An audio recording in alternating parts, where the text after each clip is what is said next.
வணக்கம். நான் உங்க அடிஜிந்தர். நான் மலேசியா போயிருக்கேன். நான் போனதுக்கான விருப்பம் இல்ல. மலேசியால கவர்மெண்ட் ஸ்கூலுங்கலாம் மலேசியா கவர்மெண்ட்டு, கவர்மெண்ட் ஸ்கூலுங்கலாம் சீட் கிடைக்கிறது ரொம்ப ரொம்ப கஷ்டம். பிரைவேட் ஸ்கூல்ல ரொம்ப ஈஸியா கிடைக்குங்க. வா ஃப்ரீயா கூட ரொம்ப கம்மியா கூட காசு வாங்கி சேர்த்துக்குவாங்க. சரிங்களா?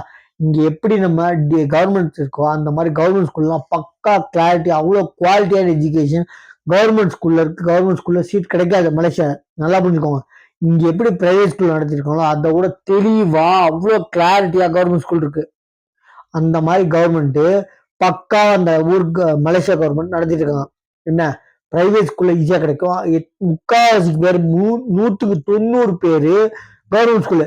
இங்க எப்படி கவர்மெண்ட் ஸ்கூலுக்கு போறாங்களோ அங்க பிரைவேட் ஸ்கூல்ல சேர்க்கறாங்க. அதாவது மாறி மாறி ஊரை மாறி மாறி போறவங்க பிரைவேட் ஸ்கூல்ல சேர்த்துப்பாங்க. ஆனா மாறாம ஒரே இடத்துல சேர்க்கறவங்க இருக்கவங்க இங்க எப்படி நம்ம நம்ம தமிழ்நாட்டிலயோ நம்ம இந்தியாவில பிரைவேட் ஸ்கூல்ல சேர்க்கிறோமோ அதே மாதிரி கவர்மெண்ட் ஸ்கூல்ல சேர்க்கறாங்க மலேசியால.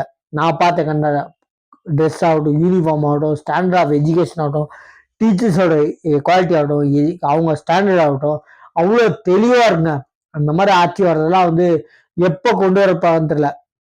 அவ்வளோ ஒரு தெளிவான ஒரு அதே மாதிரி இப்ப சுயநலம் இல்லாமல் தன் நகைகளை விற்று அரசு பள்ளியை தனியார் பள்ளியாக போல தனியார் பள்ளிக்கு நிகரான தரமான பள்ளியாக மாற்றிய தமிழக அரசு தமிழாசிரியை அவங்களுக்கு வணக்கம். அன்னபூர்ணா மோகனா எந்த ஊர்னு போடல, அன்னபூர்ணா மோகன் அவங்களுக்கு ஒரு வணக்கம். ஏன்னா இது ஆக்சுவலி எம்எல்ஏ செஞ்சிருக்கும். ஒவ்வொரு எம்எல்ஏ செஞ்சாங்கன்னா தமிழ்நாடு எட்டி பார்க்க அண்ணாந்து பார்க்காதனால நீங்க போயிடும்.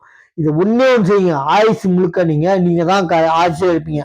இந்த மாதிரி செஞ்சீங்கன்னா ஒரு கவர்மெண்ட் ஆசிரியை அவங்க நகையை வித்து ஒரு ஸ்கூலை டெவலப் பண்ண துப்பு பல ஆயிரம் கோடி 800 கோடி லஞ்சமா லஞ்சம் மட்டுமே 800 கோடி சூட்டுற அவங்க அரசியல்வாதிங்க 1% செலவழிச்சீங்கன்னா ஒரு ஸ்கூலை டெவலப் பண்ணிருக்கலாம். அப்போ ஒவ்வொரு எம்எல்ஏவும் தான் ஏரியா அந்த எந்த இடத்துல ஜெயிச்சாங்களோ அந்த ஊர்ல இருக்க அந்த தொகுதியில இருக்க அத்தனை கவர்மெண்ட் ஸ்கூல்லையும் மேம்படுத்தினா, அந்த தொகுதியில இருக்க எம்எல்ஏ அந்த தொகுதியில இருக்க ஸ்கூலை மட்டும் மேம்படுத்தினா உச்சபட்சம் எங்கேயோ போயிருக்கலாம். எந்த வேலையும் பார்க்க வேணாங்க, எதுவுமே பார்க்காது. ஃப்ரீ கொடுக்க வேணாம், பஸ் ஃப்ரீ ஆகணும் வேணாம், மார்க் அடிக்க வேணாம். நீங்களாம் மார்க் அடிக்கல சொல்ல கூட துப்பில்லாத ஒரு ஆட்சி நடத்திருக்கீங்க. பக்கத்து மாநிலமா இருக்க கர்நாடக மாநிலத்திலையும் கர்நாடக மாநிலத்தை பார்த்து சந்திரபாபு நாயுடு மாநிலத்திலையும் ஃப்ரீ பண்ணியிருக்காங்க. என்ன உங்களை மாதிரி pink bus Stalin bus free இல்ல, கவர்மெண்ட் பஸ் ஃப்ரீயா கொடுத்துருக்காங்க. எந்த இடத்துல இருந்தாலும் அந்த ஊர்ல அந்த ஸ்டேட்ல பிறந்த பெண்மணிக்கு ஃப்ரீ. இந்த ஊர்ல டவுன் பஸ்ல இந்த ஊருக்கு எந்த ஊர் நல்லா புரிஞ்சுக்கோங்க. மார்க்கெட்டிங் அவங்க அவங்க கவர்மெண்ட் பஸ் ஃப்ரீயா கொடுத்தோம்னு சொல்லியிருக்காங்க. நீங்க விட்டுருக்க 13 ரூபா 15 ரூபா உங்களுக்கு டவுன் பஸ் 100க்கு 1 பஸ். என்ன எல்லா பஸ்ஸும் இல்ல, அந்த பிங்க் முன்னாடி லிப்ஸ்டிக் பின்னாடி லிப்ஸ்டிக் அடிச்ச ஸ்டாலின் பஸ் கவர்மெண்ட் பஸ்ல ஸ்டாலின் பஸ் அவங்க அப்பவுண்ட் வாங்கின பஸ் பேர் உங்க அப்பவுண்ட் சொத்துல வாங்குது. ஊரை சொத்தை ஃபுல்லா கொள்ளையடிச்சிருக்கீங்க. லஞ்சம் மட்டுமே 800 கோடி வாங்கிச்சிங்க. அதுல இல்ல நன்கொடை 44 லட்சம் எப்படி கொடுத்தீங்க? கேட்கறவங்க கூமிட்டி ஆக்குற மாதிரி நான் கொடுக்கூடாதா? என்னை எல்லாரும் நல்லது உங்க கட்சி எவனுமே நல்லது சொல்ல மாட்டாங்க. அது ஒரு விஷயம். நல்லது சொல்ல கேட்கிற கேள்வி புரிஞ்சுக்கோ. உனக்கு எப்படி வந்துச்சு அப்படின்னு கேக்குறாங்க. தெளிவா கேட்கறவனை கூமிட்டி ஆக்குற திறமையில ஆல் ஓவர் இந்தியால எந்த குக்கிராமமும் இல்ல. இந்தியாவில மட்டுமே கணக்கு பிடிக்கும். எந்த குக்கிராமுக்கும் அடிமட்ட ஒரு குக்கிராமுக்கும் இல்ல.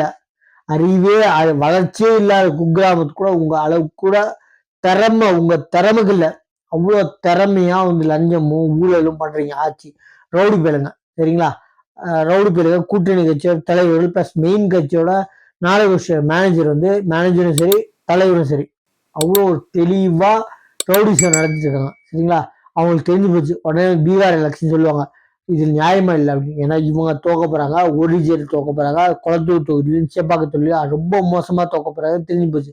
இதனால சொல்லுவாங்க காங்கிரஸுக்கு 10 சீட் வரைக்கும் தான் கொடுப்போம், இல்லாட்டி அவங்கள கூட்டணியை வச்சுக்க மாட்டோம் அப்படின்றாங்க. ஃபர்ஸ்ட் உங்களையே ஒரிஜினல் தான் ஜெயிப்பீங்கன்னு பாருங்க.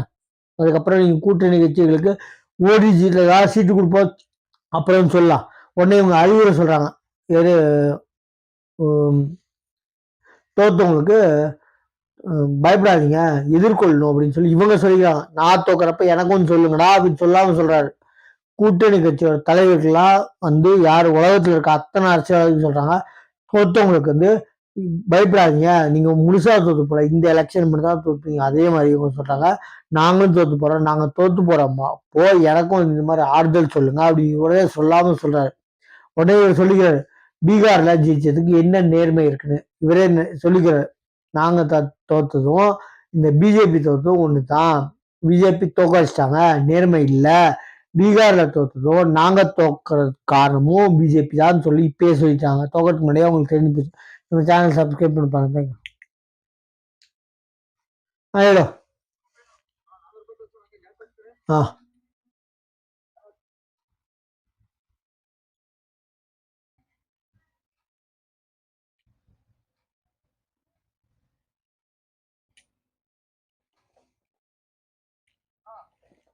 கல்சோ